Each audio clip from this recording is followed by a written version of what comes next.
19 жилийн турш тасралтгүй өртөөнөөс өртөөнд хөгжилтэйгээр хүүхэд багчуудаа тээсэн миний хөлөө цэнхэр галт хэрэг 2025 оноо өдөн 2026 оны босгонд ирлээ.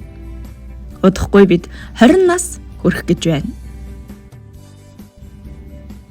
Харин энэ жил бид юу хийсэн гэж? Бид 4 сарын 19-ноос 11 сарын 1 хүртэл нийт 32 удаа 1399 хүүхэд залуустай хамт 18,000 гаруй цагийн сайн дурын ажил хийж нийт 57 байгууллага хувь хүмүүсээс 27 сая 825 мянган төгрөгийн хандив цуглуулж 15 газар ажиллажээ.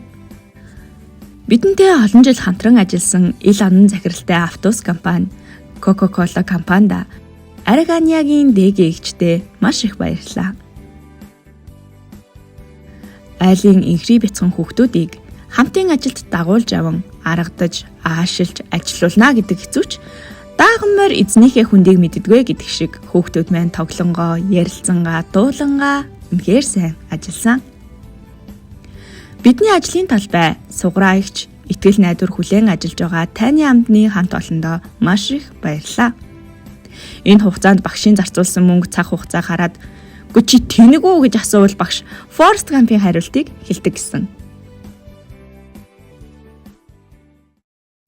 Энэ жил хөлөөд хагцал гуниг цөнгүй болж тэр бүр дээр очих нь маш их зүй байсныг үгээр хэлхийн аргагүй байна.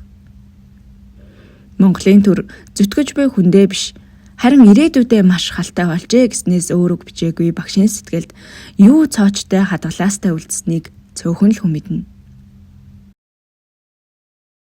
Гэвч хэцүү бүхэн ард хоцордог. Ямар ч хүнд бэрхийн араас бид босоод урагшилцгаадаг. Биднийг дэмждэг хүн бүр эх орныхоо байгаль эколог, хойч үеийнхнийхээ ирээдүйн сайн сайхны төлөө алхамаар урагшилсаар ажилласаар байх болно. Цэнхэр галт тэрэг мэд хөлөө маань олон хүүхдийн хүсэл мөрөөдөл гэрэл гээтэй сайхан дурсамжийг тээсээр улам цааш хурдлан давхих болно. Та бүхэндээ шинэ оны мэнд хүргэе. 2026 онд бүгдээрээ эрүүл энх аз жаргалтай байх болтугай.